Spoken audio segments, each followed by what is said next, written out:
Okay students and viewers, आज मैं जो लेक्चर लेकर आपके सामने उपस्थित हूं वो राष्ट्र का एक बड़ा ही बर्निंग इश्यू है। मेरे दर्शकों का, मेरे ऑडियंस का और स्टूडेंट्स का लगातार डिमांड आ रहा था इस पर मैं एक लेक्चर बनाऊं। और ये लेक्चर बनाने का निर्णय भी मैंने इसलिए लिया क्योंकि मैंने जो मीडिया के द्वारा जो ये पूरी घटना की छानबीन देखी तो मुझे ऐसा लगा कि इस पर सिम्टम्स की चर्चा ज्यादा हो रही, कॉजेज की चर्चा नहीं हो पाई। और आप जानते हैं कि जब तक हम इतिहास के चश्मे से वर्तमान को नहीं देखते तब तक वर्तमान की स्थिति स्पष्ट नहीं होती। इस एक घटना ने पूरे नेशनल शोल को, कंसाइंस को झकझोर कर रख दिया। खासकर जो 19 जुलाई को जो वीडियो वायरल हुआ जिसमें उस कुकी वुमेन के पैरेड का जो दृश्य था वो वास्तव में किसी भी राष्ट्र को अपनी नीति पर सोचने के लिए विवश करता है। तो पूरे देश और विदेश तक में इसकी चर्चा हुई। सबसे हमारे पार्लियामेंट में नो कॉन्फिडेंस मोशन तक की बात चल गई, जबकि भारत से बाहर यूरोपियन पार्लियामेंट ने भी इस पर एक प्रस्ताव ला दिया। हालांकि यूरोप के द्वारा हमारे आंतरिक मामले में हस्तक्षेप किया जाना हमें अच्छा नहीं लगा और इसकी वजह भी है क्योंकि जो यूरोपियंस और वेस्टर्नर्स या अमेरिकन्स ही हैं उनकी हिपोक्रेसी हम अच्छी तरह जानते हैं कि उनकी कथनी और करनी में संगति नहीं होती। जैसे आप आज पिछले 3 दिनों से मैं स्टूडेंट्स एंड व्यूअर्स मैं यह न्यूज देखते देखते परेशान हूं कि किस तरह से यूरोप में कुरान के साथ व्यवहार हुआ और किस तरह से इसका डेमोन्स्ट्रेशन स्वीडन और डेनमार्क जैसे देशों में हो रहा है। हमें याद है कि एक बहुत पहले एक ऑथर ने एक बड़ी अच्छी बात लिखी थी कि इंडिया ने पिछले 1000 ईयर्स से मुस्लिम और हिंदू दोनों साथ साथ रहे और इंडियंस को मुस्लिम कम्युनिटी के साथ कोएग्जिस्ट करने की आदत है, इसलिए हमारे यहां कॉमनल फ्रंट पर फिर भी बहुत हद तक हार्मनी होती है। लेकिन यूरोप के लोगों को क्रूसेड्स के ही समय से, जिहाद के समय से ही मुस्लिम पॉपुलेशन के साथ जीने की आदत नहीं है, इसलिए जितने तरह के रेस्ट्रिक्शंस यूरोप में लगाए जाते हैं वो किसी भी सिविलाइज सोसाइटी में नहीं होना चाहिए। लेकिन फिर भी वो हमारे मुद्दे पर अपना विचार व्यक्त करते हैं, ये तो उनकी समस्या है। लेकिन हम इन बातों को भूल जाए कि यूरोपियंस और बाहरी लोग क्या बोलते हैं। हमें भी तो अपने दामन में झांक कर देखना चाहिए कि क्या हम उनको अवसर क्यों देते हैं, मौका क्यों देते हैं। जो अभी मणिपुर में हुआ या हो रहा है उसको एथनिक क्लींसिंग तक का नाम दिया जाता है। और सबसे बड़ी बात है कि वो जो रीजन है, मैं आपको बताऊं कि नॉर्थ ईस्ट का रीजन, जिसके विषय में कभी प्राइम मिनिस्टर ने कहा था, हमारे माननीय प्रधानमंत्री ने, कि ईशान कोण है भारत का, ईशान कोण जो वास्तुशास्त्र के अनुसार, और जो वह कोण होता है वो सबसे पवित्र कोण होता है और उसमें क्या होता है तो पूजा गृह होता है। तो ये हम लोगों के इंडिया का पूजा गृह। तो अब सवाल उठता है कहां से शुरू करें, क्योंकि अगर हम सिम्टम्स की जांच करेंगे तो हम तो उसी में उलझ कर रह जाएंगे। चलिए कॉजेज पर आते हैं। तो जब हम कॉजेज की चर्चा करते हैं तो कुछ यूं ही, अगर आप ऊपरी स्तर पर देखिए तो हमारे ऑडियंस और हमारे स्टूडेंट्स को बहुत सारा विस्तार से चर्चा मिली होगी कि किस तरह से हाई कोर्ट का एक सजेशन या एक हाई कोर्ट का वर्डिक्ट आया जिसने गवर्नमेंट को इस बात के लिए आदेश जारी किया कि वो मेती कम्युनिटी को एसटी की कैटेगरी में रखने की पहल करे, जो पिछले 10 ईयर से मामला लटका पड़ा था। और इस मुद्दे पर कुकी स्टूडेंट्स यूनियन ने जो डेमोन्स्ट्रेशन शुरू किया, उसी डेमोन्स्ट्रेशन का नतीजा राइट्स में हुआ और राइट्स ने भयानक रूप ले लिया। हमें याद है कि 3 मई को जब घटना हुई थी तो पहले फुट नोट्स के ऊपर था पेपर के, धीरे धीरे पेपर के मेन पृष्ठ पर और फिर मीडिया चैनल का सबसे सेंसेशनल न्यूज बन गया। इतना बड़ा फर्क हमें देखने को मिलता है। तो अगर हम प्रथम दृष्टया देखेंगे तो लगता है कि भाई हाई कोर्ट का ऐसा डिसीजन हुआ, इसने दंगे का रूप लिया और दंगे ने मानवीयता की सारी सीमाओं को पार कर दिया। उसी को तरह तरह से कवरेज देकर चित्र के रूप में या फिर कंटेंट के रूप में दिया जाता है। फिर गवर्नमेंट की जो चुप्पी थी, जिसको हम कहते हैं बड़ा मिस्टीरियस साइलेंस, वह भी लोगों में एक प्रकार का असंतोष पैदा करता है, डिसकंटेंटमेंट पैदा करता है। और विशेषकर यह हुआ तो थोड़ी उम्मीद जुड़ी हुई थी, क्योंकि ये डबल इंजन की सरकार थी। वहां पर भी एन बीरेन सिंह बीजेपी के ही लीडर हैं, और यहाँ भी गवर्नमेंट भी आप जानते हो कि एनडीए की सरकार है। तो फिर ये उम्मीद थी कि भाई ये दोनों सरकारें डबल इंजन की सरकार है, तो दोनों मिलकर इस दंगों पर काबू करने का प्रयास करेंगे। लेकिन सेंटर की तरफ से कोई खास पहल ना होना, विशेषकर ये पूरे, I have to share with you my students and viewers, हमें याद है मतलब मैं नहीं था, आप ये उम्मीद ना करें, मैंने आई हैव रेड समवेयर कि जब पहला जो आर्टिकल 356 का यूज हुआ, वह नेहरू की सरकार के लिए एक ब्लॉट माना जाता है, क्योंकि 1959 में जब केरला में एक इलेक्टेड गवर्नमेंट को गिराया गया इंदिरा गांधी के दबाव पर जवाहरलाल नेहरू के द्वारा, it was the first case of the misuse of article 356। लेकिन अभी जो मैं न्यूज को फॉलो करता हुआ मणिपुर में आ रहा हूं, हालांकि पी चिदम्बरम कई बार लिख चुके हैं, लेकिन खैर चलिए, चिदम्बरम का तो अप्रोच बाइज्ड है, वो अपोजिशन पार्टी के हैं, तो बोलना उनका काम है। लेकिन एक न्यूट्रल सिटीजन के रूप में मैं देखता हूं, तो मुझे ऐसा लगता है कि आर्टिकल 356 अगर एग्जिस्ट कर रहा है तो ऐसे मौकों के लिए ही कर रहा है। लेकिन क्या हम उम्मीद कर सकते हैं? नहीं। अरे आर्टिकल 356 नहीं, कम से कम एक न्यूट्रल गवर्नमेंट की आवश्यकता थी मणिपुर में, विशेषकर इसलिए कि एन बीरेन सिंह की जो सरकार थी उनकी न्यूट्रल छवि नहीं रही। और सबसे बड़ी बात है कि कहावत है कि संतरी जब चोर निकले कौन रखवाली करेगा।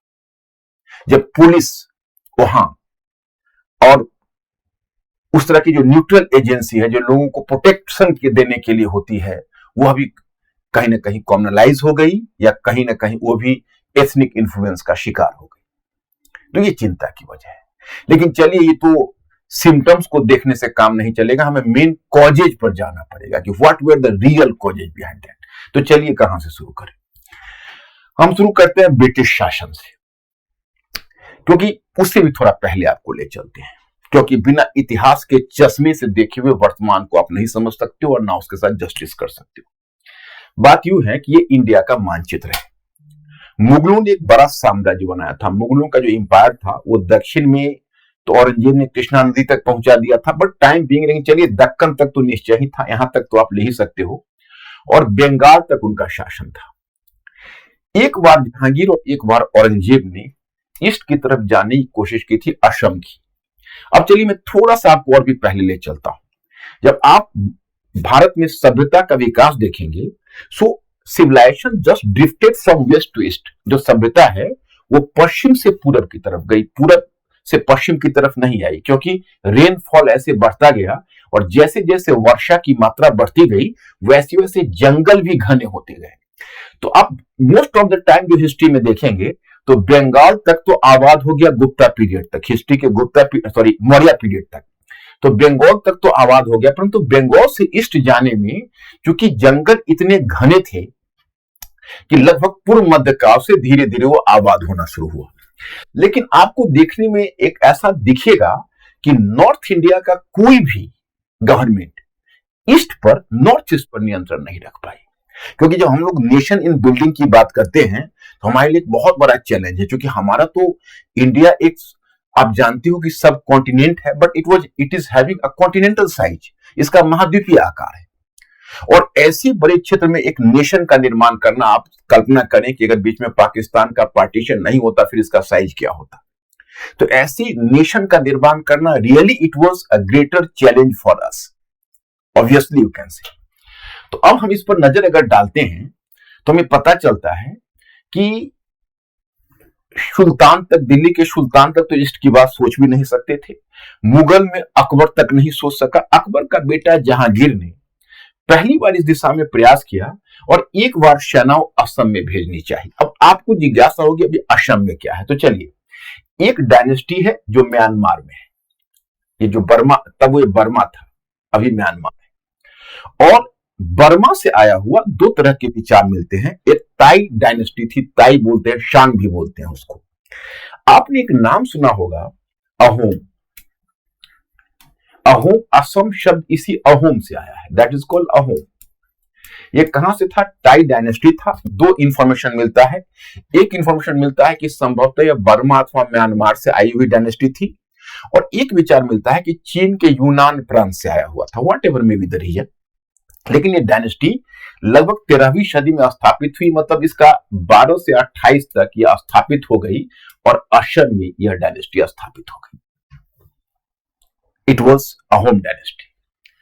और फिर 600 वर्षों तक इसने शासन किया है, एग्जैक्ट 600 वर्षों तक, more than half a century. और वो आप अगर देखेंगे तो यह 1826 तक असम स्वतंत्र रहा है। अब मुगलों ने कोशिश की अहोमों से लड़ने की, तो पहले तो जहांगीर कोशिश की, वो पीटकर वापस आ गया। औरंगजेब ने, आपने एक नाम सुना होगा कि एक अहोम सेनापति, बड़ा फेमस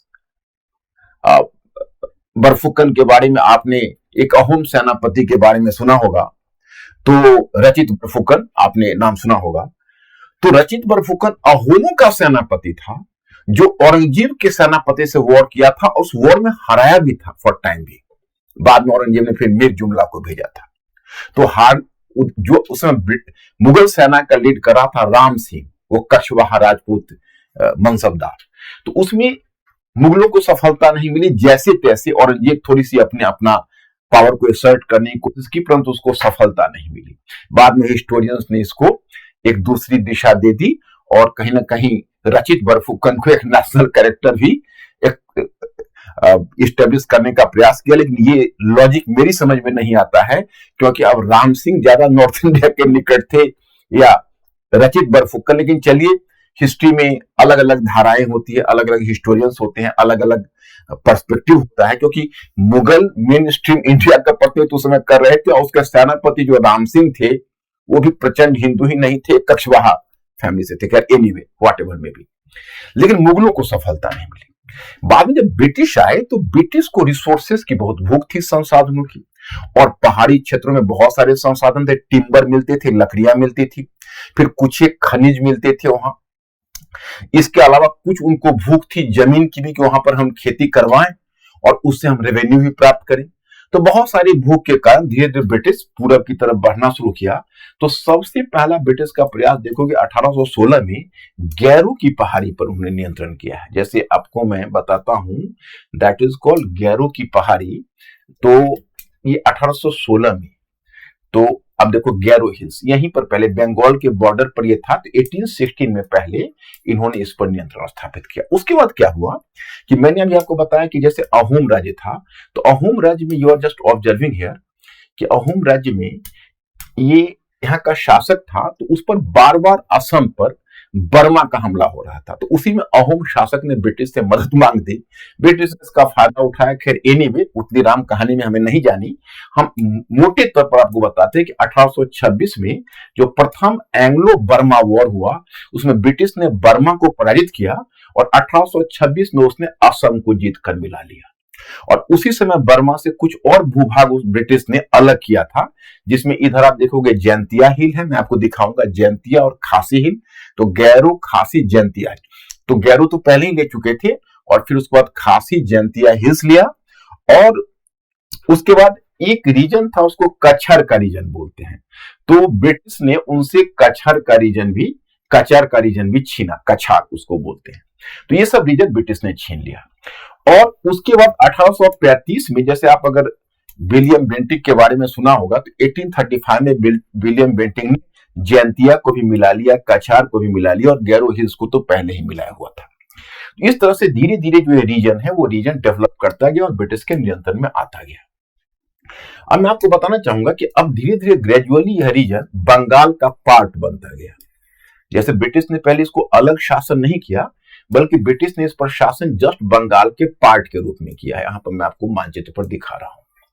जैसे आप इसको ऐसे मान के चलिए कि अलग अलग स्टेट हैं, तो पहले इसको अलग उसने ब्रिटिश नहीं, तो बाद में इतने सारे स्टेट तो बाद में बने, इसमें पहले दो ही स्टेट थे। जैसे ये पूरा असम था, ये असम के अंतर्गत ही पूरा क्षेत्र था, और असम के कॉर्नर में ये पहाड़ी क्षेत्र था, इसको आप कह सकते हो हिली रीजन था, और जो मैदानी रीजन था वो असम का था, और यह भी असम के पार्ट। जैसे 1874 में असम को उन्होंने एक अलग कमिश्नरी क्षेत्र बना दिया, एक कमिश्नर के अंतर्गत इसको एक अलग स्टेट बना दिया, और 1873 में, और 1874 में असम में इन्होंने इन सब को जोड़ दिया। जैसे आपको मैं बताता हूं, आपको मैं स्टेट्स का थोड़ा सा आइडिया दे देता हूं तो समझ में आ जाएगा। जैसे गैरो हिल्स है, खासी हिल्स है, यही रीजन, यही बाद में मेघालय बनेगा, इसको जोड़ दिया। और 1894 में ब्रिटिश ने नागा हिल्स को, ये नागा हिल्स है जहां नागालैंड बना है, यही नागा हिल्स है, नागा हिल्स को ही मिला दिया। तो खैर इसकी तो बहुत लंबी चौड़ी कहानी है, उतनी मैं गहराई में क्यों जाऊं, क्योंकि आपके पास टाइम कम है और मुझे वर्तमान पर आना है। तो कुल मिलाकर जिसको नॉर्थ ईस्ट कहते हो, नॉर्थ ईस्ट का निर्माण ब्रिटिश ने किया और इसमें दो क्षेत्र थे, एक मैदानी भाग था और दूसरा पहाड़ी क्षेत्र थे। अब देखो यहीं से ब्रिटिश की पॉलिसी की गड़बड़ी शुरू हुई। ब्रिटिश ने क्या किया कि मैदानी भाग पर तो डायरेक्ट नियंत्रण बनाए रखा और उसको उत्तर भारत के मुख्य धारा से भी धीरे धीरे जोड़ना शुरू किया और पहाड़ी क्षेत्र को सेक्लूडेड बना दिया। मतलब एक रीजन को बना दिया जो इनहेबिटेबल था, दूसरे रीजन को बना दिया कि इसमें लोग नहीं जा सकते हैं।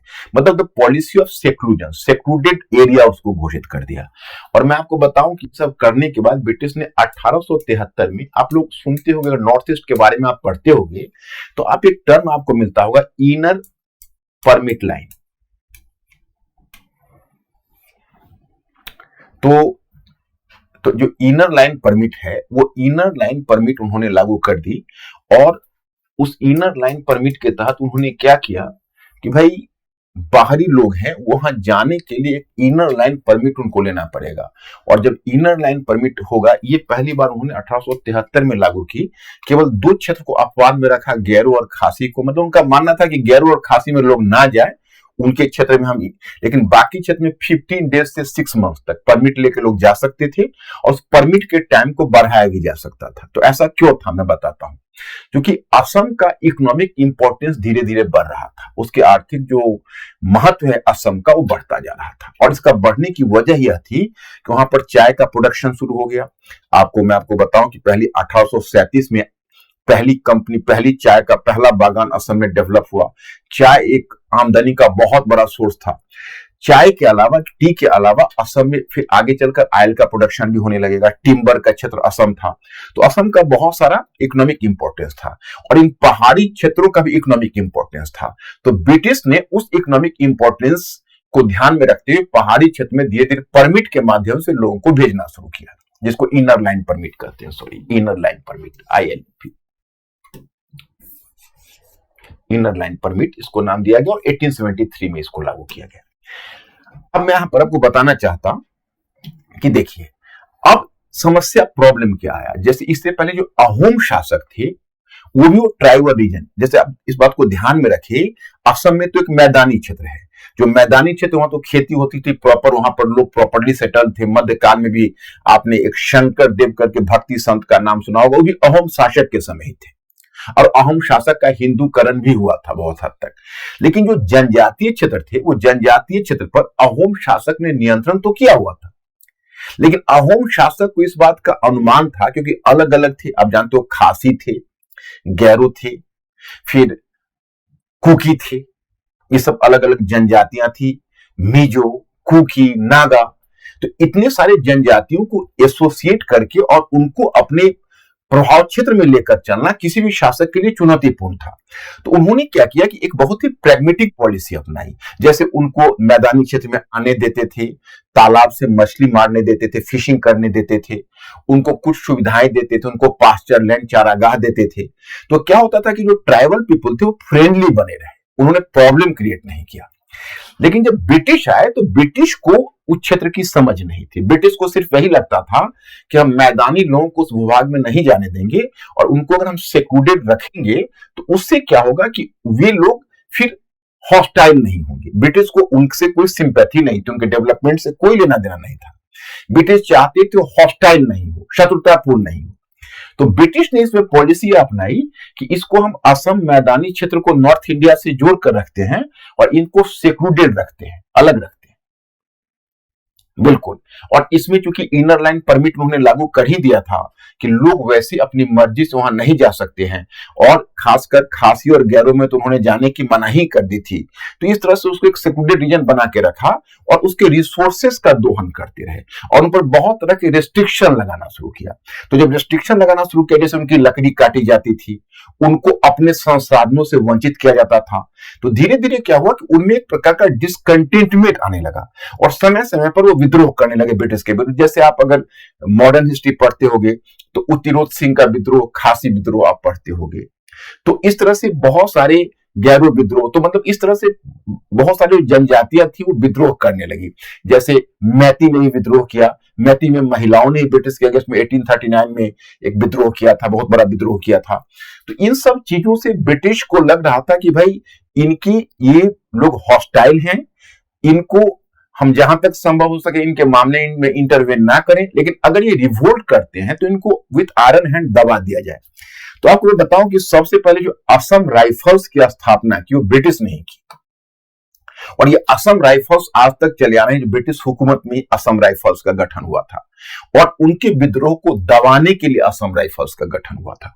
तो इस तरह से ब्रिटिश इनको इस तरह से डील कर रहे थे। अब क्या हुआ कि जब ब्रिटिश ने अच्छा, एक चीज तो मैं एक कड़ी आपको मैं और भी याद दिला दूं।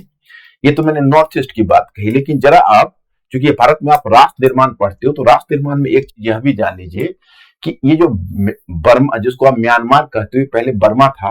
तो ब्रिटिश का इनसे 3 वॉर हुआ था। पहला वॉर में तो मैंने आपको बताया 1826 में, प्रथम एंग्लो बर्मा वॉर के बाद लॉर्ड एमहर्स्ट था, उसने असम छीन लिया था इनसे और जैंतिया वगैरह की पहाड़ियां। लेकिन उसके अलावा आप देखोगे कि एक डलहौजी के समय दूसरे एंग्लो बर्मा वॉर हुआ, उसमें लोअर बर्मा को मिला लिया डलहौजी ने। और 1886 में लॉर्ड डफरिन के समय जो तीसरा बर्मा युद्ध हुआ, उसमें पूरे बर्मा को ब्रिटिश ने मिला लिया ब्रिटिश साम्राज्य में। तो अब नॉर्थ ईस्ट नहीं, बर्मा भी ब्रिटिश साम्राज्य का हिस्सा था। और बर्मा तथा नॉर्थ ईस्ट के बीच का जो बॉर्डर है वो कौन डिसाइड कर रहा था? ब्रिटिश सरकार ही डिसाइड कर रही थी। इस तरह से ये पूरा का पूरा रीजन ब्रिटिश के, बर्मा तक ब्रिटिश के नियंत्रण में आ गया। अब जब 1935 का अधिनियम ब्रिटिश ने लाया, तो 1935 के अधिनियम में 1935 का आपने इंडियन गवर्नमेंट एक्ट सुना होगा, आपने उसके बारे में चर्चा सुनी होगी।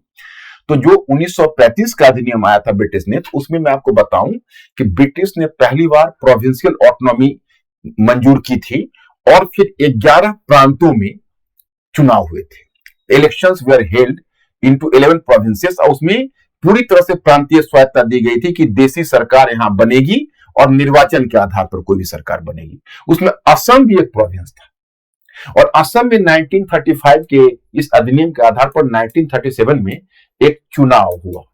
इस चुनाव में गोपीनाथ बारदोलोई के नेतृत्व में असम में सरकार बनी। लेकिन ध्यान रहे, ब्रिटिश इतना ज्यादा इस मामले में कॉन्शियस था कि उसने असम में तो सरकार को शक्ति दी, लेकिन ब्रिटिश इस बात से भयभीत था कि भाई असम तो चलो नॉर्थ इंडिया से जुड़ा रहेगा, वहां चुनाव होंगे, वहां गवर्नमेंट, इलेक्टेड गवर्नमेंट बनेगी, लेकिन हिली एरियाज को अलग करके रखा। अब आपको जानकर आश्चर्य होगा कि Gopinath Bordoloi, he was the prime, उसमें चीफ मिनिस्टर को प्राइम मिनिस्टर कहा जाता था, he was the prime minister of Assam at that time, but he was not allowed to move freely into the hilly areas. मतलब उनको हिली एरियाज में British जाने की अनुमति नहीं देते थे, क्योंकि ब्रिटिश ने इनर लाइन परमिट के आधार पर उसको सेक्लूडेड बना रखा था, वो एक्सक्लूडेड एरिया था, तो उसमें जो नॉर्मली होता था। हाँ, एक चीज आप ध्यान रखिए कि ब्रिटिश इस बीच एक काम और कर रहे थे कि इनर लाइन परमिट करके कॉमन इंडियंस को तो रोके हुए थे जाने से, केवल अपने गवर्नमेंट ऑफिसर्स को जाने देते थे या मर्चेंट्स को जाने देते थे,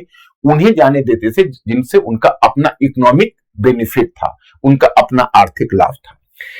लेकिन क्रिश्चियन मिशनरीज को तो उन्होंने फ्री किया हुआ था और क्रिश्चियन मिशनरीज फ्री होकर जाते थे और उनके बीच क्रिश्चियनिटी का प्रसार करते थे। आज भी आप देखिए ना, मिजोरम, नागालैंड और मणिपुर में इतने सारे जो क्रिश्चियंस हैं, इसकी वजह कहां से आई? आप देखो नॉर्थ ईस्ट में क्रिश्चियंस की इतनी संख्या है क्योंकि ब्रिटिश ने क्रिश्चियन मिशनरीज को फ्री हैंड दिए। हाँ, क्रिश्चियन मिशनरीज ने कुछ डेवलपमेंट वर्क भी कर दिया, नहीं तो आज जो ट्राइबल रीजन है वो और भी अंडर डेवलप्ड रह जाता। जैसे क्रिश्चियन मिशनरीज ने उनको एजुकेशन उनके बीच फैलाया। आपको जानकर आश्चर्य होगा कि हम समझते हैं कि वैसे इंडिया के इंडिपेंडेंस के समय इंडिया का लिटरेसी रेट मात्र 16% था, लेकिन नॉर्थ ईस्ट में इंडिया का लिटरेसी रेट 20 और 30% के बीच में था। आज भी आप देखेंगे तो नॉर्थ ईस्ट का जो लिटरेसी रेट है वो कॉमन नॉर्थ इंडिया के लिटरेसी रेट से आपको बेहतर दिखेगा। इसकी वजह यह है कि क्रिश्चियन मिशनरीज के द्वारा एजुकेशन को फैलाव के लिए काम किया जा रहा था। चलिए उसको कुछ फायदा भी हुआ, लेकिन ब्रिटिश की देखिए यही दोहरी नीति थी, एक तरफ इंडियंस को रोकना, दूसरी तरफ क्रिश्चियन मिशनरीज को छूट देना। हाँ, एक दिलचस्प बात मैं बताऊं कि जरा कल्पना करिए, नेशन बनता है तो कई बार बड़ा एक्सीडेंटल भी बहुत सारी बातें होती है। 90 जैसे नॉर्थ ईस्ट के रीजन हमारे पार्ट थे, बर्मा को भी जीता तो बर्मा भी भारत का पार्ट था। अब सोचिए कि ब्रिटिश ने 1937 में बर्मा को अलग कर दिया इंडिया से। 1937 तक ही रहा बर्मा, उसको अलग कर दिया एंड बर्मा को सेपरेट करके उसको क्राउन के नियंत्रण में डायरेक्ट ले लिया, ब्रिटिश क्राउन के नियंत्रण में। It was a separate state. अगर सोचिए कि अगर बर्मा भारत का पार्ट रह जाता जैसे नॉर्थ ईस्ट के, तो फिर इंडिया का क्या तस्वीर होती और आगे आज क्या डायरेक्शन होता। लेकिन देखिए ये निकल गए। आपको उसी तरह आश्चर्य हुआ कि नेपाल भूटान, नेपाल है, भूटान है, मणिपुर है। अच्छा, नेपाल और भूटान और सिक्किम है। तो जो सिक्किम है वो सिक्किम में भी एक डायनेस्टी थी, नेपाल में भी डायनेस्टी थी, भूटान में भी डायनेस्टी थी, लेकिन नेपाल और भूटान सेपरेट रहा और उसकी अपनी डायनेस्टी आज इंडिपेंडेंट नेशन है। लेकिन जो सिक्किम है वो Sikkim became the part of India. तो बहुत सारे ऐसे चांस भी अपना रोल प्ले करते रहे। तो बर्मा अलग हो गया 1937 में और फिर उसके बाद सेकेंड वर्ल्ड वॉर शुरू हुआ और आपने आजाद हिंद फौज वगैरह की कहानी सुन ही रखी है। तो जापानियों ने बर्मा पर हमला कर दिया, तो बर्मा तो जापानियों के नियंत्रण में कुछ समय तक चला गया। फिर 1948 में बर्मा आजाद हुआ। तो इस तरह से बर्मा की कहानी ब्रिटिश ने आजाद किया। अब देखिए ये तो रहा ब्रिटिश का रोल। अब हम ये कहते हैं कि आपने हिस्ट्री ऑफ नेशनल मूवमेंट तो पढ़ा है, तो हम लोग का जो नेशनल मूवमेंट था वो बड़ा क्रिएटिव था। क्रिएटिव इसलिए था कि दो प्रक्रियाएं नेशन बिल्डिंग में, दो प्रक्रियाएं एक साथ चल रही थी। एक तरफ हम लोग आजादी के लिए भी लड़ रहे थे, दूसरी तरफ हमारा नेशन बिल्डिंग भी हो रहा था। कैसे? तो आप सोचिए कि जिस समय मॉडरेट लीडर्स थे उस समय इंडिया के बहुत सारे देश, बहुत सारे क्षेत्र इंडिया के, वह कांग्रेस की राजनीति से वाकिफ नहीं थे। लेकिन जब गांधी जी आए तो कैसे निचले स्तर तक मूवमेंट को फैला दिया आपने देखा। तो क्या हुआ कि धीरे धीरे नेशनल मूवमेंट इंडिया के सारे पार्ट में फैल गया।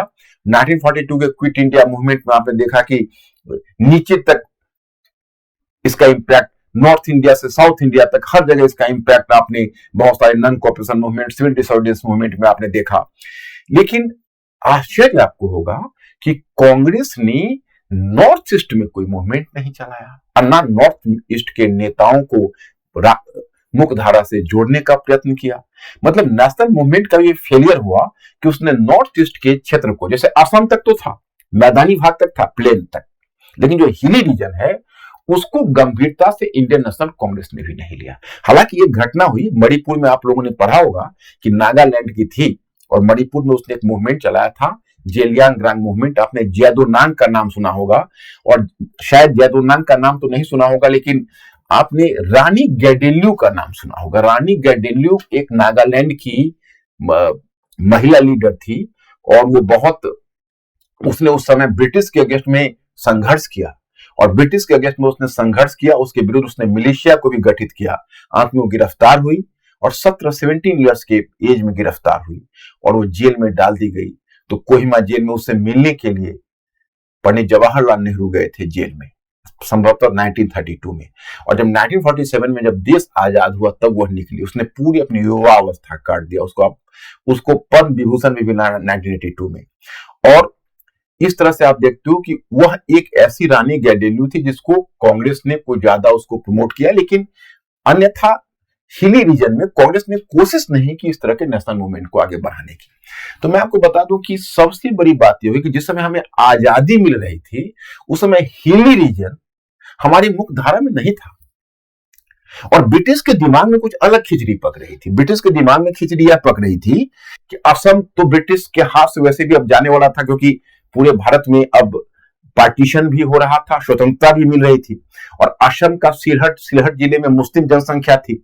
असम पर मुस्लिम लीग भी क्लेम कर रहा था कि भाई हमारी मुस्लिम जनसंख्या असम हमें मिलना चाहिए। मुस्लिम लीग ने, बल्कि कैबिनेट मिशन योजना में आप देखोगे तो सी ग्रुप में बंगाल के साथ असम को भी रखा गया है। तो असम का तो पार्टीशन होना था और सिलहट जिला बाद में निकालकर पाकिस्तान को दे दिया गया। लेकिन जो बाकी जो हिली रीजन नॉर्थ ईस्ट के थे, वो नॉर्थ ईस्ट के हिली रीजन पर ब्रिटिश कोई निगोशिएशन नहीं कर रहे थे, सेक्लूडेड रखा हुआ था। और आजादी से ठीक पहले कुछ ब्रिटिश ब्यूरोक्रेसी ने, ब्रिटिश नौकरशाही ने प्लान, कुछ अलग तरह का प्लान दिया। वो प्लान आपको चौंकाने वाली होगी कि भाई किस तरह का प्लान उन्होंने दिया। और उन्होंने कहा कि हम दो काम करते हैं, या तो हम नॉर्थ ईस्ट का जो रीजन है, जो हिली रीजन है, जो पहाड़ी रीजन है, वो पहाड़ी रीजन में ये सारे रीजन आते थे, ये सारे पहाड़ी रीजन हैं, तो इन पहाड़ी रीजन को असम से काटकर, क्योंकि उस समय तक असम के ही पार्ट थे, असम से काटकर उसको बर्मा में मिला देते हैं। एक इनका सुझाव ये था। दूसरा ये था कि इसको हम असम से अलग करके और ब्रिटिश क्राउन के डायरेक्ट नियंत्रण में ले लेते हैं, मतलब असम से अलग कर देते हैं। बताइए, असम से अगर अलग कर देते तो वो रीजन तो हमारे हाथ से चला जाता। और उस समय कांग्रेस ने इस पर कोई प्रतिरोध नहीं किया, क्योंकि कांग्रेस को यह कॉन्सियसनेस था ही नहीं कि ये हिली रीजन का क्या इंपॉर्टेंस है और भारत की सुरक्षा के लिए इसका होना।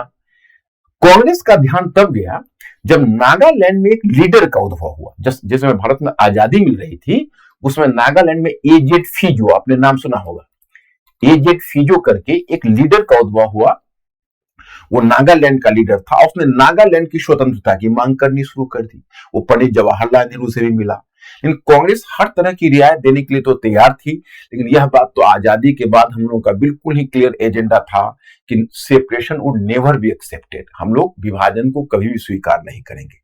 लेकिन एजेड फिजो ने बहुत हाथ पांव मारा, पहले यहां कोशिश की, फिर यहां से विदेश गया, वहां से कुछ क्रिश्चियन मिशनरीज का सपोर्ट लेकर आया, फिर उसने एक मूवमेंट खड़ा कर दिया।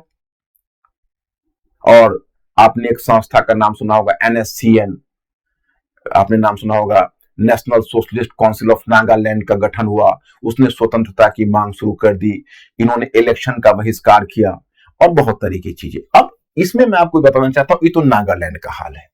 अब भारत को आजादी मिल रही थी तो असम का ही पार्ट ये राज्य थे, जितने भी हिली रीजन थे असम के पार्ट थे। तो ये मुद्दा कॉन्स्टिट्यूएंट असेंबली में भी उठा कि अब इनके साथ क्या किया जाए, क्योंकि ब्रिटिश ने तो बहुत इनको सेक्लूडेड रखा हुआ है। अब हम लोगों की पॉलिसी क्या होनी चाहिए। तो गोपीनाथ बारदोलोई असम के लीडर थे, वो संविधान सभा में भी आए, कॉन्स्टिट्यूएंट असेंबली में। तो कॉन्स्टिट्यूएंट असेंबली ने, आप लोग पॉलिटी में पढ़ते होंगे, शेड्यूल 6, जो हमारे संविधान का जो शेड्यूल 6 बना, मतलब अनुसूची 6 कर देता हूं, 6 अनुसूची।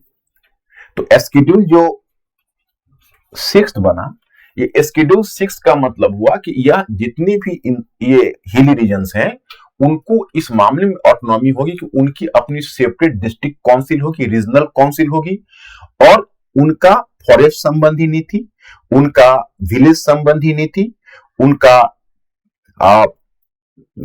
सोशल वैल्यूज, उनका कल्चरल वैल्यूज, ये सारी चीजें गाइडेड होगी उनके काउंसिल के द्वारा, और उनके काउंसिल का डिसीजन को स्टेट गवर्नमेंट लागू करेगा।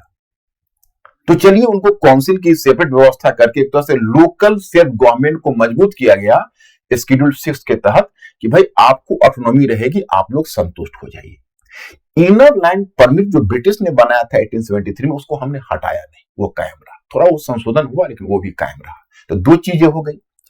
उसके बाद दो सुरक्षा मिली, इनर परमिट लाइन थी, फिर 6th शेड्यूल हो गया। ओके, अब क्या हुआ कि इसके आगे आप जाते हो तो चलिए, असम तो आ गया। तो इसमें भी आप देखेंगे कि असम है, जैंतिया हिल है, जैंतिया है, खासी वगैरह रीजन है। इसमें कई थे जो प्रिंसली स्टेट्स भी थे, जैसे मणिपुर है, वो प्रिंसली स्टेट था। तो मणिपुर 1947 में नहीं मिला है, मणिपुर मिला है 1949 में। मणिपुर का शासक था, उस शासक ने इंस्ट्रूमेंट ऑफ एक्सेशन पर वैसे ही हस्ताक्षर किया जैसे भारत के बाकी शासकों ने वल्लभ भाई पटेल के हाथों किया था, आपको याद होगा, इंस्ट्रूमेंट ऑफ एक्सेशन। इसने भी हस्ताक्षर किया। लेकिन देखो, मणिपुर का केस एक बड़ा अजीब था, क्योंकि मणिपुर का इंस्ट्रूमेंट ऑफ एक्सेशन पर हस्ताक्षर हुआ तो नॉर्मली क्या होता था कि जितने भी राज्य होते थे, स्टेट्स होते थे, तो उनका इंस्ट्रूमेंट ऑफ एक्सेशन पर तो हस्ताक्षर होता था, और उसके साथ साथ एक और चीज पर उनको हस्ताक्षर करना पड़ता था, मर्जर पर, मर्जर ऑफ द स्टेट पर फिर सेकंड हस्ताक्षर होता था। उसी में विवाद यह है कि जो यहाँ के शासक ने जो सिग्नेचर किया, वो सिग्नेचर फिर विधानमंडल के द्वारा स्वीकृत नहीं किया गया, या फिर मर्जर पर सिग्नेचर नहीं किया। तो पता यह है कि 1949 में वो इंस्ट्रूमेंट ऑफ एक्सेशन को लेकर थोड़ा कंट्रोवर्सी बनी रही। हालांकि इंडियन गवर्नमेंट को कोई कंफ्यूजन नहीं था, लेकिन मणिपुर में विशेषकर जो मेती कम्युनिटी है, मैं आपको बताऊं कि मेती कम्युनिटी पहले की कम्युनिटी है और सबसे मेजोरिटी वही है। तो मणिपुर को का जो मेजर एरिया है, मतलब मेजर एरिया वाइज कहोगे तो मात्र 10% है, इम्फाल वैली तक ही है। लेकिन मतलब आप मणिपुर को देखोगे तो बड़ा ही अजीब दृश्य दिखेगा। मैं आपको दिखाता हूं, जैसे आपको ऐसा महसूस होगा, देखिए ये यहां आपको दिखाता हूं, जस्ट 1 मिनट। ये देखिए, ये जैसे लगता है कि ये आपको प्ले ग्राउंड है। तो ये स्टेडियम है बड़ा सा और उसमें प्ले ग्राउंड है, प्लेइंग फील्ड ये है, और ये सब ऑडियंस को बैठने के लिए गैलरी है। तो ये पूरा हिली एरिया है और बीच में यही जो एरिया तुम देखोगे यही मैदानी भाग है। और इसमें जो मैती है इम्फाल वैली में, वही मैती, लेकिन वहां पर वो लगभग अलग अलग डेटा देखोगे, कहीं आपको 54% मिलेगा, लेकिन 64% पॉपुलेशन मैती का है और मात्र 10% भूभाग पर उनका नियंत्रण है। और 90% जो भूभाग है उस पर मात्र 35% ट्राइब है। ट्राइब तो कई हैं, 3 मेजर ट्राइब है। सबसे मेजर में 2 है, कुकी और नागा, और तीसरा मिजो। तो कुकी, नागा, मिजो, कहीं कहीं आपको कुकी के साथ जो भी मिलता है, क्योंकि उस ट्राइब के अंदर भी कई सब ट्राइब्स है, जैसे कहीं चीन मिलेगा, चीन ट्राइब, जो ट्राइब, तो ये सब छोटे छोटे ग्रुप हैं। तो ये 3 है वो मेजर ट्राइब्स हैं। तो ये लगभग 35% पॉपुलेशन उनका है और 90% एरियाज को लिया हुआ है। तो इसमें ये समस्या इसमें है। तो ये मैं आपको बताना चाहता कि तो 1949 में जो मर्जर हुआ मणिपुर का, उस पर उन्होंने विवाद, मैती लोगों ने विवाद खड़ा कर दिया। तो विवाद खड़ा कर दिया तो एक डिवीजन तो शुरू से बाकी प्रोविंस में था, क्योंकि अब इसको इंडियन गवर्नमेंट क्या उपाय करे, क्योंकि इंडियन गवर्नमेंट ने तो मैंने आपको बताया कि 6th शेड्यूल के आधार पर उन सबको साथ लिया। स्टेट उस समय एक ही था, असम। लेकिन एक ही जो फिजो था उसने जो एक लंबा मूवमेंट शुरू कर दिया, एजेड फिजो ने एक लंबा संघर्ष शुरू कर दिया। तो इंडियन गवर्नमेंट ने अपनी आर्मी भेजी और असम राइफल्स वहां काफी एक्टिव हुआ और विद्रोह को दबाने के लिए एक लंबी लड़ाई चली। लेकिन उस विद्रोह को दबाने के बाद, जैसे आप देखते हो जो नागा रीजन है, here I have to inform you,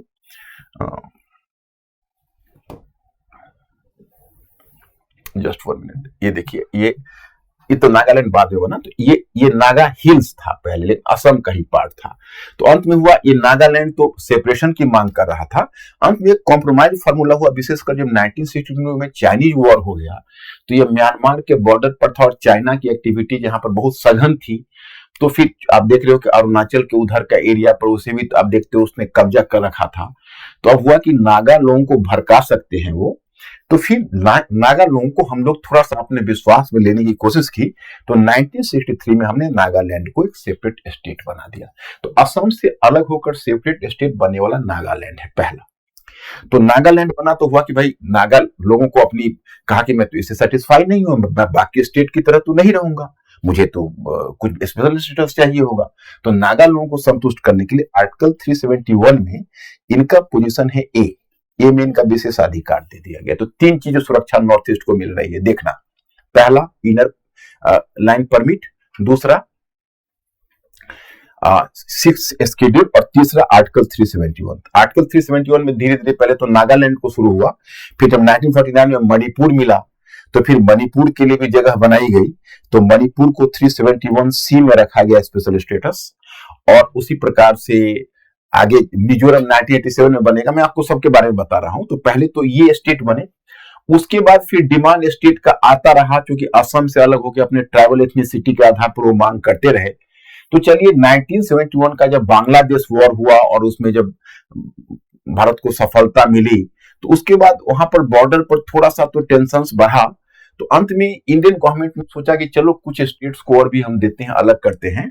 तब उसके बाद आप देखोगे मेघालय, यही खासी गैरो वाला जो रीजन है वो, और दूसरा मणिपुर, और तीसरा त्रिपुरा, इन तीनों को अलग करके 1971 में 3 अलग अलग स्टेट बना दिए गए।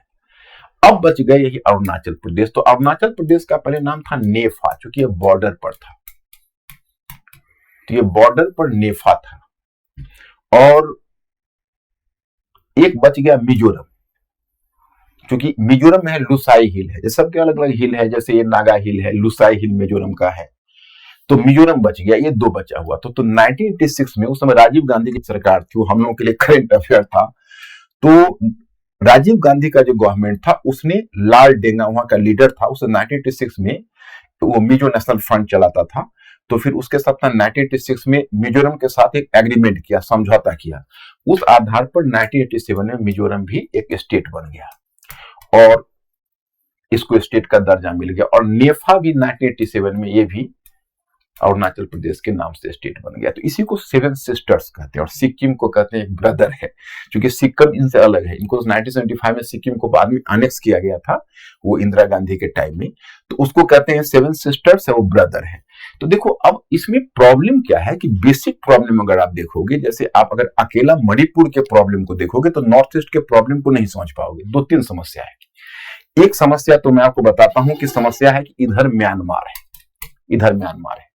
तो म्यांमार और इसके बीच जो बॉर्डर डिसाइड किया ब्रिटिश ने किया, और बॉर्डर कोई साइंटिफिक है नहीं और होना भी मुश्किल है वहां।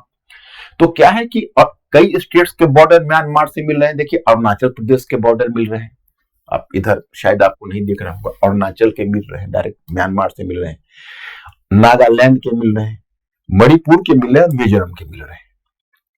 तो ये बॉर्डर डायरेक्टली इनसे मिल रहे हैं।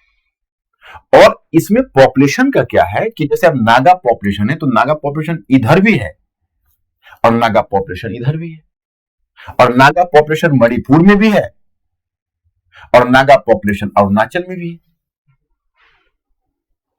तो अब सवाल उठता है कि नागालैंड वाले हैं, वो मानते हैं कि हमारा जो बॉर्डर है वो हमारा बॉर्डर साइंटिफिक नहीं है, हमारे तो बहुत सारे हमारे भाई बिरादर कहीं अन्यत्र है, तो हम यहां कैसे हैं। दूसरी तरफ है कि वही समस्या मिजो के साथ है, क्योंकि कुछ मिजो आपको मणिपुर में मिल जाएंगे, और मैथी कम्युनिटी है, वो ज्यादा डेवलप कम्युनिटी है, लेकिन मैथी कम्युनिटीज भी अध्ययन के लिए, पढ़ाई के लिए, अलग इकोनॉमिक पेशे के लिए अलग अलग क्षेत्र में जाते हैं, वो ज्यादा डेवलप्ड हैं, वो मैदानी लोग हैं, तो वो अलग उनका स्टेटस है, तो वो भी दूसरे दूसरे प्रोविंस में जाते हैं। तो सबका पॉपुलेशन ब्लर्ड है। आप वाटर टाइट कंपार्टमेंट में ये मिजो का रीजन है, नागा का रीजन है, आप नहीं रख सकते। और सबसे बड़ी बात है कि इनका पॉपुलेशन का एक भाग म्यांमार में भी है, और म्यांमार से अलग करना संबंध बहुत मुश्किल है तो म्यांमार टेक्निकली दूसरा कंट्री, तो वीजा लगता है। लेकिन अब सवाल उठता है कि इनका गांव का, जैसे मैं एक उदाहरण आपको बताता हूं कि हम लोग एक्ट ईस्ट पॉलिसी की बात करते हैं, और एक्ट ईस्ट पॉलिसी का दरवाजा कहां से खुलता है, म्यांमार से खुलता है। ओके, तो उसमें देखिए समस्या ये आती है कि हम एक्ट ईस्ट पॉलिसी चलाना चाहते हैं तो म्यांमार को हम बहुत ज्यादा डिस्प्लीज नहीं कर सकते हैं, उस पर भी हम आते हैं। उससे पहले मैं एक चीज बता देता हूं कि अब हम मणिपुर पर आते हैं। तो मणिपुर जब 1949 में विलय हुआ तो मणिपुर की तात्कालिक समस्या यह थी कि इसमें 3 मेजर कम्युनिटीज थी, और देखिए इनके बीच क्लैश ऑफ इंटरेस्ट कैसे है। ये मैती हुआ, ओके, दूसरा हुआ नागा, और तीसरा हुआ मिजो। ये 3 मेजर कम्युनिटी, माइनर तो कई है लेकिन ये 3 है। इन तीनों में समस्या क्या थी, सॉरी गलत हो गया, ये तीसरा हुआ कुकी, मतलब मैती, कुकी और नागा, और फिर इसके अलावा मिजो भी है, चीन भी है, जो भी है, तो ये सब अपना अलग ट्राइब, लेकिन ये 3 मेजर है। तो जो मेती है वो ट्राइब नहीं है, वो मैदानी लोग हैं। तो इसमें जितनी भी आप देखोगे ट्राइबल पीपुल है, उनको तीनों सुविधाएं हैं। 6th शेड्यूल का सुविधा है उनको, आप कहोगे तो खैर इनर लाइन परमिट में तो मैती को एक सुविधा हो जाती है क्योंकि उस एरिया को भी घेरा जाता है।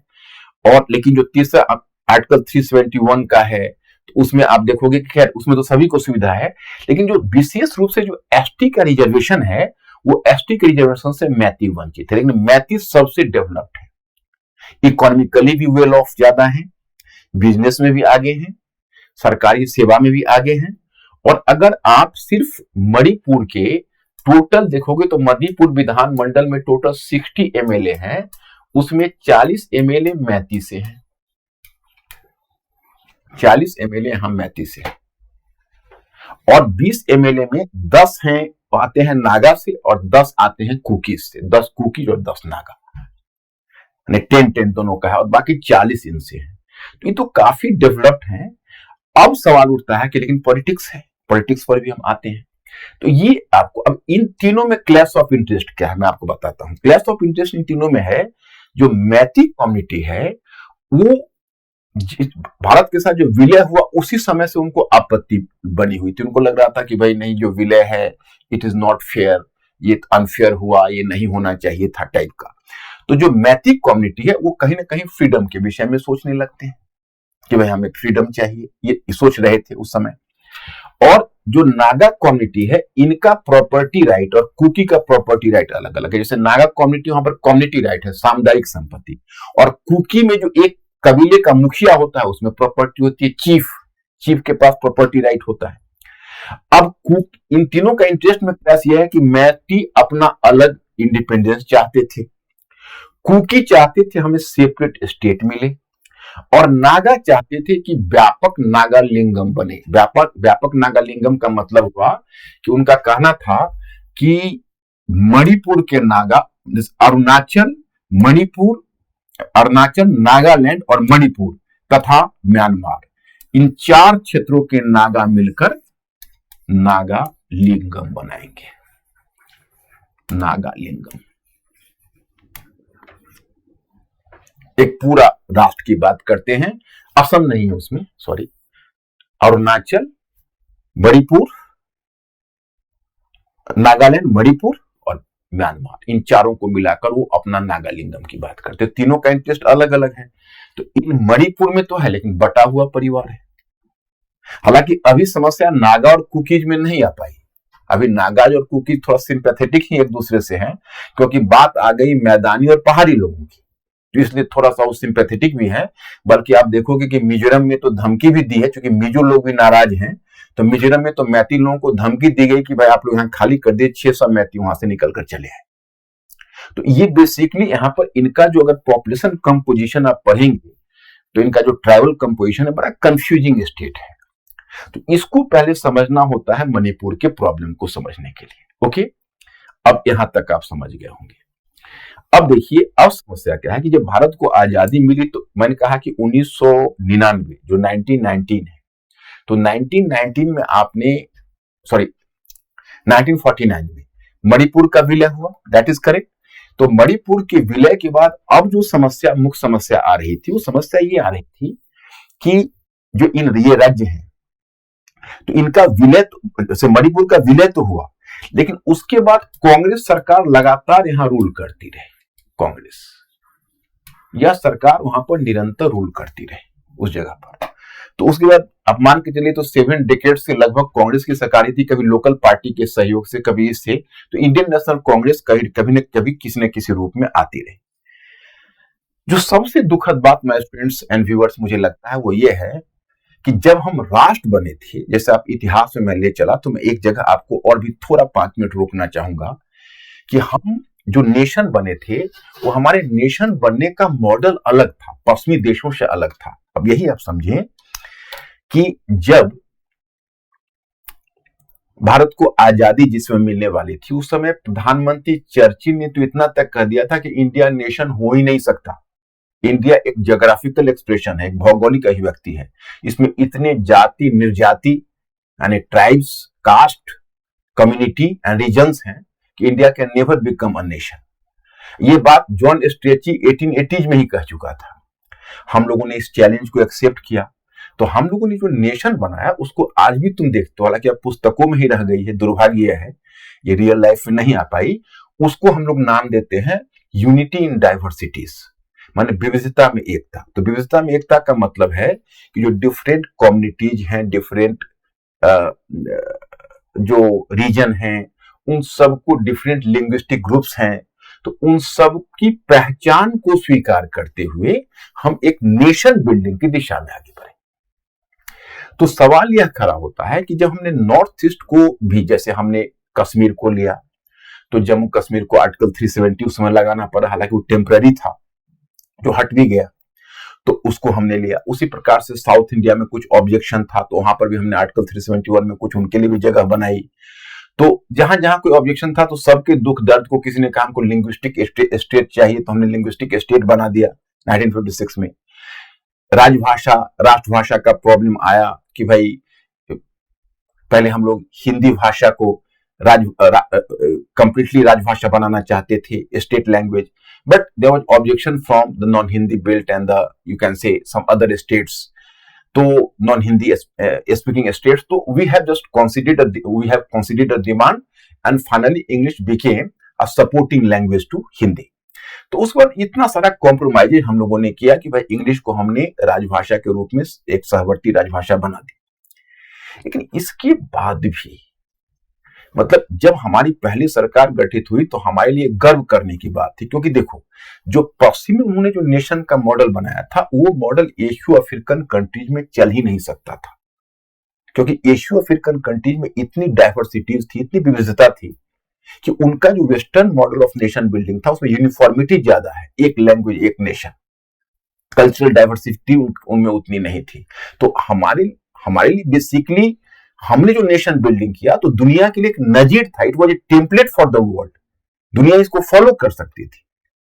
और हमारा फर्स्ट जनरेशन ऑफ लीडरशिप तो इस बात को समझते थे, परंतु उन्हीं के जो बाल बच्चे आए और बाद में जो ये 7 डेकेड्स तक रूल किया, वो ना तो कश्मीर की संवेदनशीलता को समझ सके ना नॉर्थ ईस्ट की संवेदनशीलता को समझ सके। मेन प्रॉब्लम यह है आप 7 डेकेड से नॉर्थ ईस्ट के जो ट्राइबल रीजन है, जैसे जवाहरलाल नेहरू है, तो जवाहरलाल नेहरू का थोड़ा सा व्यवहारिक भी था वहां, उन्होंने कहा कि हम अचानक से उनको अगर राष्ट्र की मुख्य धारा में खींचने चाहेंगे तो अपने को उखड़े हुए से महसूस करेंगे, और अगर उनको छोड़ देंगे उनके परिवेश में तो वे म्यूजियम की चीज बनकर रह जाएंगे, संग्रहालय जहां लोग केवल उनका तमाशा देखेंगे।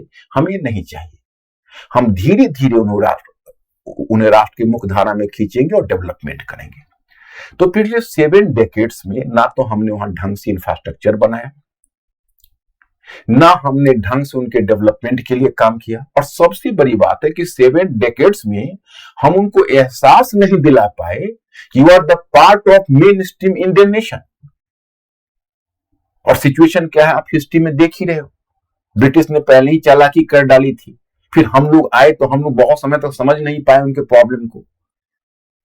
हम अभी बताते हैं, नागालैंड में हाल में मेरा एक स्टूडेंट आईपीएस ऑफिसर हैं, वो गए थे वहां, चुनाव करवाने गया था, तो उसने हमको बाद में बताया कि सर यहाँ बड़ी अजीब स्थिति है, यहां तो लोग इंडियन पुलिस को और जो यहां से जो लोग जाते हैं उनको इंडियंस बोलते हैं।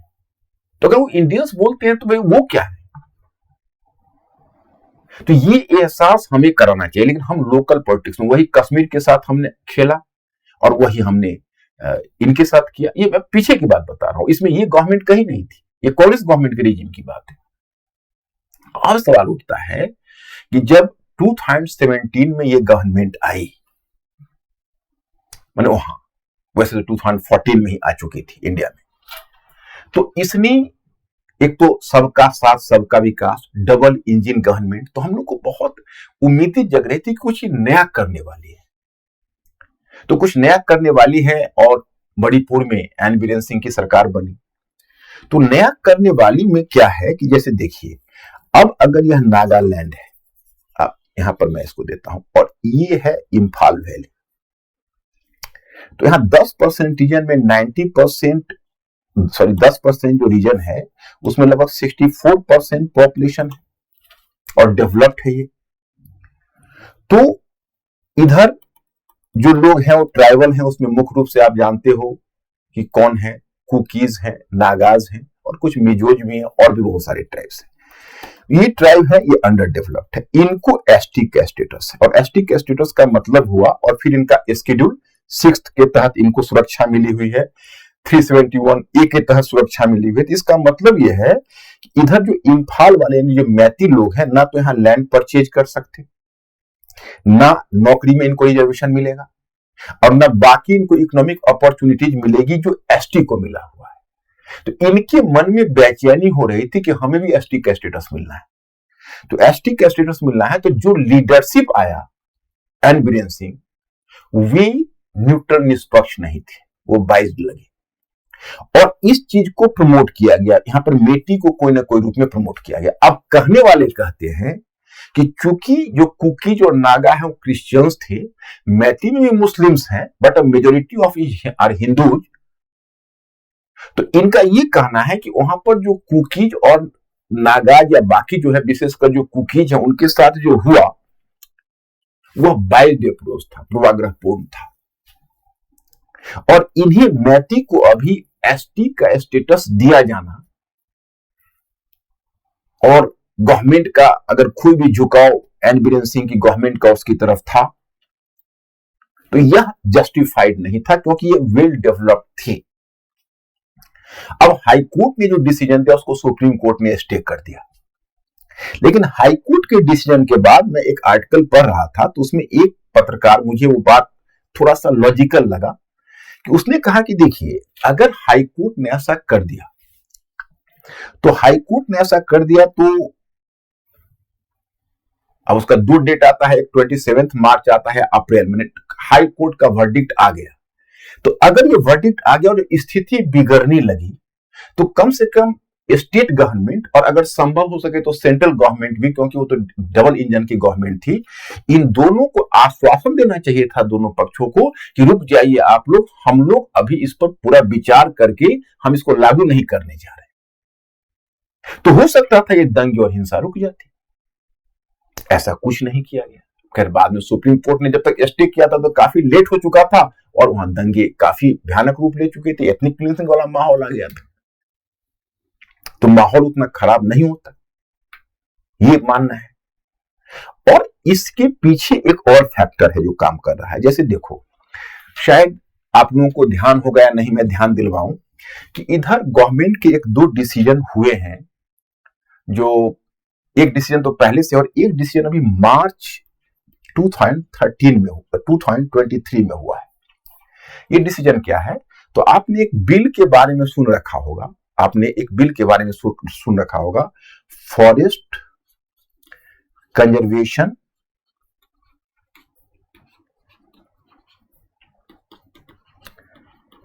Conservation amendment bill. ये बिल के बारे में आपने सुन रखा होगा 2023। तो जो 1980 का जो बिल है उसमें संशोधन लाता है और 2006 के बिल में भी संशोधन लाता है। तो ये जो बिल आया है उस बिल में यह कहा गया, जिस पर नॉर्थ ईस्ट के बाकी स्टेट को भी ऑब्जेक्शन है, केवल यही नहीं कि मणिपुर का है, नागालैंड का भी है, त्रिपुरा का भी है, जो अगर 100 किलोमीटर के बीच, जैसे अगर कोई फॉरेस्ट है तो फॉरेस्ट के 100 किलोमीटर के में अगर इंटरनेशनल बॉर्डर है तो उसमें गवर्नमेंट ये डिसीजन ले सकती है कि डिफेंस के पॉइंट ऑफ व्यू से उस फॉरेस्ट को अपने ढंग से यूज कर सकती है। तो अपने ढंग से यूज कर सकती है क्योंकि इंटरनेशनल बॉर्डर 100 किलोमीटर में है, तो उस लिहाजन तो नागालैंड का 90% लैंड फंस रहा, मणिपुर है, मिजोरम है, अरुणाचल है, सबके लैंड 100 किलोमीटर के अंदर सबके इंटरनेशनल बॉर्डर है। तो then about the forest who will decide? The national defence, and the future of forest would be decided from the perspective of national defence. तो नेशनल डिफेंस के पर्सपेक्टिव से decide होगा। इसका मतलब यह हुआ कि जो शेड्यूल 6 में जो आपका प्रोविजन है जिसमें उस संबंधित काउंसिल को निर्णय लेना है फॉरेस्ट के बारे में, वो न्यूट्रलाइज हो गया। अनुच्छेद 371 में जो आपने सिक्योरिटी स्टेट को दी हुई है वो न्यूट्रलाइज हो गया, क्योंकि वो 100 किलोमीटर इंटरनेशनल बॉर्डर के बीच में उसका फॉरेस्ट बना है। वो अपनी फॉरेस्ट के बारे में डिसीजन नहीं लेगा, नेशनल सिक्योरिटी के पॉइंट ऑफ व्यू से उसमें डिसीजन लिया जाएगा। इतना ही नहीं, डेवलपमेंट को बढ़ाने के लिए उसमें इको टूरिज्म, सफारी, इन सब को भी बढ़ावा दे सकती है सरकार। तो इको टूरिज्म और सफारी इन सब को बढ़ावा दे सकती है। तब इन स्टेट को लगने लगा और खास कर ट्राइबल्स को लगने लगा कि भाई हमें तो नेशनल सिक्योरिटी के नाम पर तो हमारा शेड्यूल 6 भी और आर्टिकल 371 भी, ये दोनों न्यूट्रलाइज हो गया। और यह जो बिल पारित हुआ वो भी थोड़ा आपत्तिजनक था, क्योंकि पार्लियामेंट में आया तो इसमें ज्वाइंट कमिटी ने इसको डील किया और ज्वाइंट कमिटी में एक खास पार्टी की बढ़त थी। इसको स्टैंडिंग कमिटी को डील करना चाहिए जैसे बाकी पार्टी को भी उचित प्रतिनिधित्व मिले, तो बिल भी थोड़ा बाइज लगता है। और फिर ये जो नॉर्थ ईस्ट के ट्राइबल्स उनको ऐसा लगता है कि भाई ये तो मैदानी भाग के जो एमपीज है वो हमारे फ्यूचर को डिसाइड कर रहे हैं, और हमारी जो काउंसिल में जो राइट मिला हुआ है वो राइट कहां गया हमारा। तो एक तो ये फैक्टर आ रहा था। दूसरा फैक्टर आ रहा है मोनोकल्चर, मोनोक्रॉप।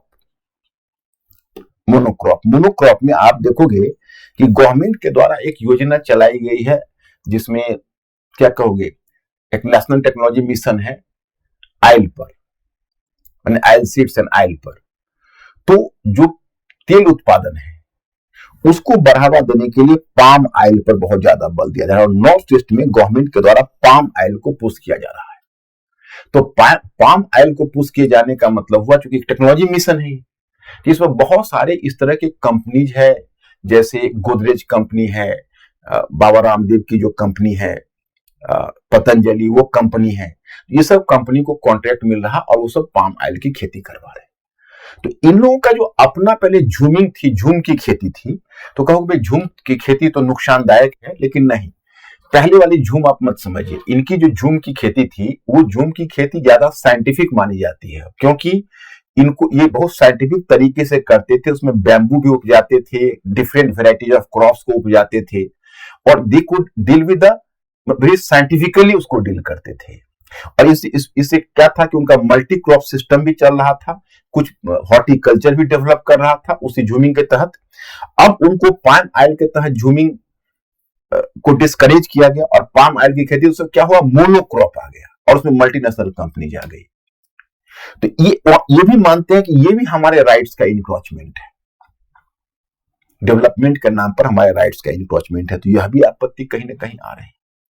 अब देखिए, इसके अलावा ये तो आप 3 मई के राइट्स के बारे में सुन रहे हो, तो बहुत बाद की घटना है। मतलब अगर ऊपर आप अगर प्रथम दृष्टया देखोगे तो आपको ऐसा पता चलेगा कि मैथिक कम्युनिटी को एसटी का स्टेटस देने की पेशकश की गई, और इसी मुद्दे पर जो कुकीज कम्युनिटी है उसका जो स्टूडेंट्स हैं उन्होंने डेमोन्स्ट्रेशन किया, और फिर इसी आधार पर घटना हुई।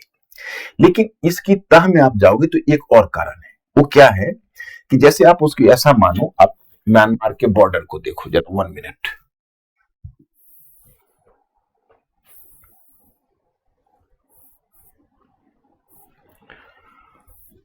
म्यांमार के बॉर्डर को देखो, जस्ट 1 मिनट देखिए।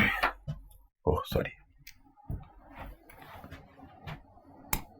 जैसे ये जो म्यांमार का बॉर्डर है, तो हम लोगों ने नाम दिया एक्ट ईस्ट पॉलिसी।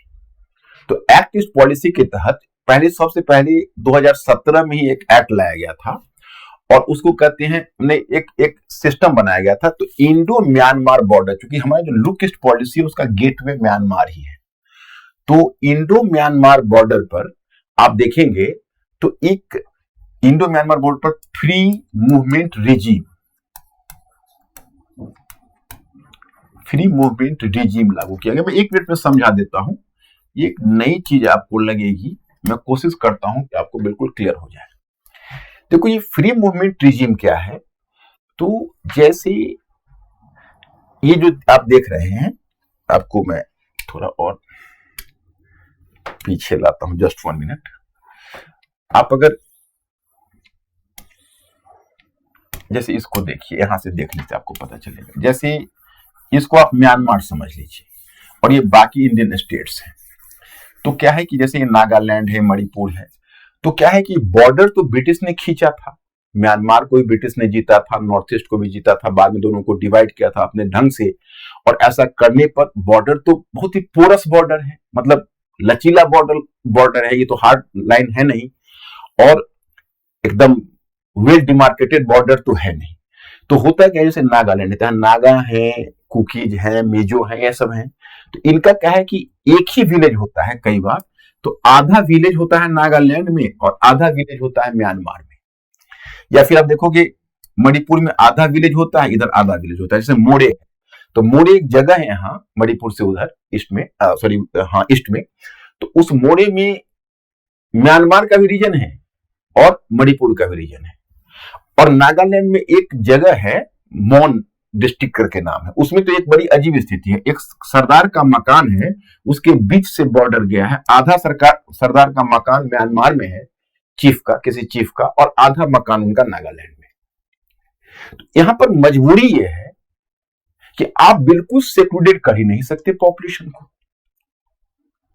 और एक और भी फैक्टर है, जो लोकल जो हाट बाजार है, लोकल इकोनॉमी है, उसको चलाने के लिए भी दोनों तरफ जाना आवश्यक है, क्योंकि लोकल हाट बाजार होता है, वस्तुओं की लेन देन होती है, एक्सचेंज ऑफ द गुड्स। तो इसके लिए आपको कहीं ना कहीं लोकल इकोनॉमी को बढ़ावा देना होगा। तो एक सिस्टम 2017 में लाई गई, उसको कहते हैं फ्री मूवमेंट रिजीम, FMR। तो फ्री मूवमेंट रिजीम में क्या होता था कि इन दोनों तरफ 16 किलोमीटर के रेंज में म्यांमार के लोग नॉर्थ ईस्ट में आ सकते थे, नॉर्थ ईस्ट के लोग म्यांमार में जा सकते थे और जा सकते हैं, और ताकि वस्तुओं का एक्सचेंज हो सके और जो एक सोशियो इकोनॉमिक रिलेशनशिप है उसका निर्वाह हो सके। उसके लिए वीजा उनको नहीं देना पड़ेगा। वीजा की जरूरत पड़ेगी जब 16 किलोमीटर से ज्यादा जाएंगे तो ये सिस्टम पहले लागू किया गया था। फिर बीच में रोहिंग्या कुछ रिफ्यूजीज, अब रोहिंग्या एक अलग प्रॉब्लम है, उसको मैं नहीं ओपन करना चाहूंगा। वो रोहिंग्या का थोड़ा प्रॉब्लम आ गया रिफ्यूजीज का, तो थोड़े समय के लिए बंद किया गया। फिर 2018 में इस गवर्नमेंट ने जोर शोर से वो पॉलिसी आरंभ की और उसको एक्टिव पॉलिसी का हिस्सा बनाया कि म्यांमार से हमारे संबंध अच्छे होंगे और उसी से समस्या सुलझ जाएगी। तब तक इधर 2021 में आपको पता है कि म्यांमार में मिलिट्री जुंटा आ गया। वहां पर जो आंग सान सू की तो खैर नहीं थी प्रेसिडेंट, लेकिन जो भी हो उसकी पार्टी की सरकार थी, डेमोक्रेटिक गवर्नमेंट थी, उसको गिरा के वहां जुंटा आ गई, मिलिट्री जुंटा 2021 में। अब जो मिलिट्री जुंटा है उसने कुकीज और चिन लोगों पर प्रोजिक्यूशन शुरू कर दिया वहां। तो कुकीज चिन का जो उन्होंने प्रोजिक्यूशन किया तो भाग भाग कर मणिपुर में आ रहे हैं। और बहुत सारे ऐसे फॉरेस्टेड रीजन भी है, जिस फॉरेस्टेड रीजन में आप देखोगे कि पहले से भी वो बसे हुए हैं, वहां पर ओपीएम की खेती भी करते थे। तो अब इस पर जो एन बीरेन सिंह की सरकार है उसने फरवरी मार्च में एक ड्राइव शुरू किया, जिसमें गांव के गांव को उसने खाली करवा दिया और कुकीज को वहां से उस जगह से, और उसको एक तरह से इरेज करके, और इस नाम पर यहाँ पर ये लोग ड्रग फैला रहे हैं और इस आधार पर गांव के गांव खाली किए जाने लगे।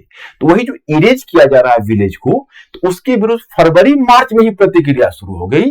तभी मैती वाला ये डिसीजन हो गया, सिर मुड़ाते ही ओले पड़े, और भी इसने बड़े विस्फोट का रूप ले लिया।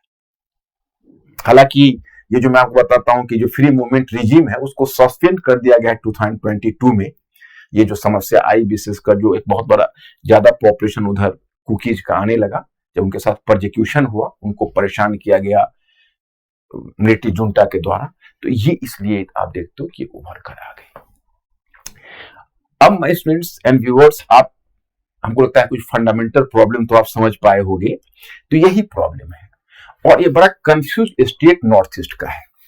अब इसमें हमको दो बातें कहनी है। एक बात ये कहनी है कि जो न्यूज़पेपर में हम पढ़े या जो हमने मीडिया में देखा वो वास्तव में दिल दहलाने वाली थी। सबसे दुखद बात हमें यह लगी कि अब अगर मैथी वुमेन को आप देखोगे, I am talking about the मैथी, तो मैथी वुमेन बहुत एम्पावर्ड रही है। हालांकि पॉलिटिकल रिप्रेजेंटेशन उनका नहीं है, लेकिन सोशियो इकोनॉमिक फील्ड में आपको मैथी वुमेन से ज्यादा एम्पावर्ड कोई नहीं दिखेगा, क्योंकि उधर ब्रिटिश के हुकूमत के अगेंस्ट में भी उन्होंने एक लंबी लड़ाई लड़ी।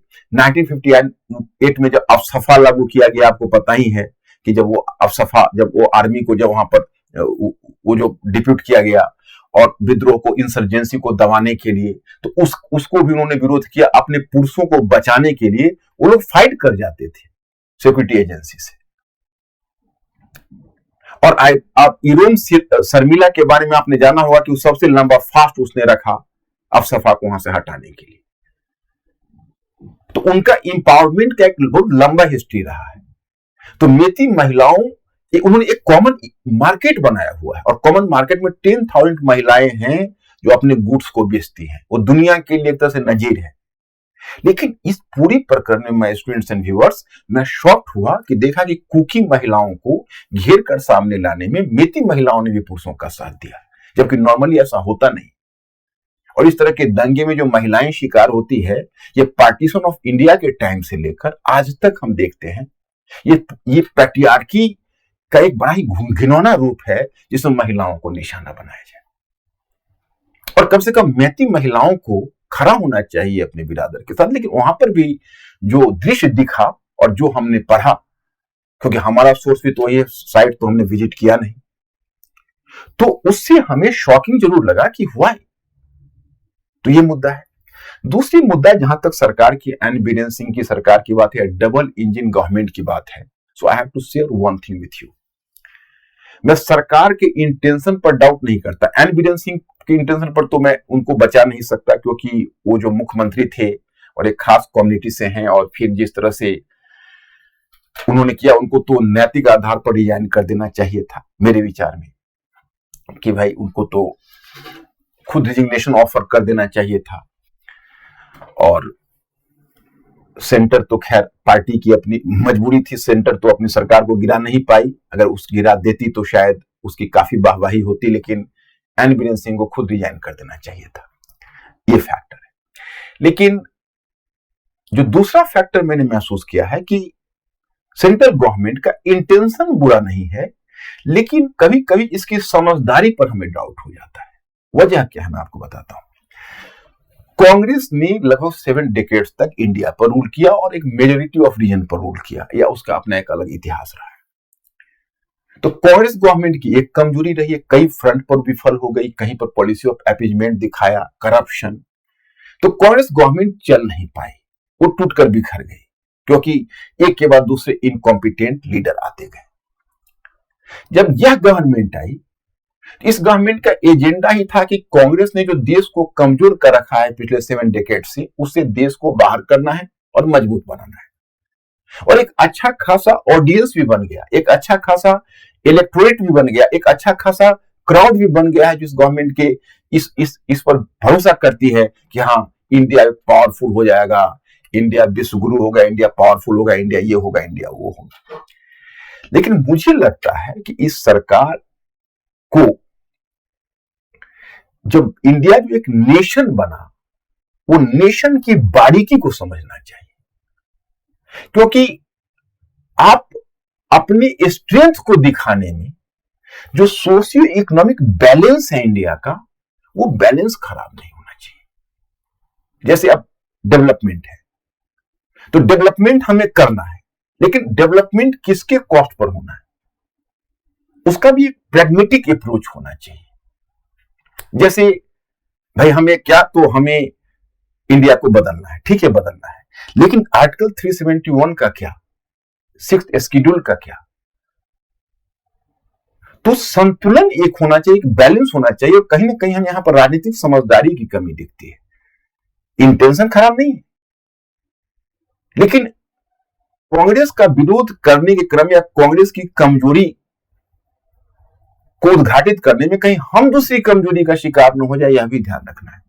इसलिए मैं स्टूडेंट्स एंड व्यूअर्स, जो अभी मणिपुर में हुआ वह सभी के लिए एक लेसन है कि हमें क्रमिक रूप से बढ़ना चाहिए, क्रमिक रूप से बदलना चाहिए, और हमें अपने सांस्कृतिक सामाजिक ढांचे की बारीकियों को समझना चाहिए। एक बेहतर गवर्नेंस, आप लोग तो गवर्नेंस पढ़ते हैं, आप लोग तो स्टूडेंट है, एक बेहतर गवर्नेंस का क्या लक्षण होता है? बेहतर गवर्नेंस का लक्षण होता है गवर्न के मूड को भी समझना, कि हम जिस पर गवर्न कर रहे हैं उसका मूड क्या है और किस सीमा तक हमारे गवर्नेंस को सहन कर सकता है। यह भी गवर्नेंस का एक मुख्य प्रिंसिपल होता है जो we have to be careful about.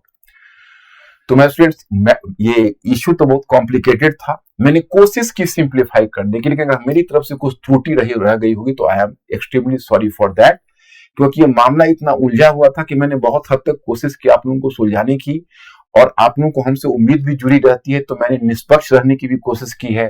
अब बाकी आप लोगों के कोर्ट में है, तो आज मैं यहीं पर इसको समाप्त करता हूं, और मैं फिर आपसे दूसरे लेक्चर में मिलूंगा। Thank you very much, I will see you.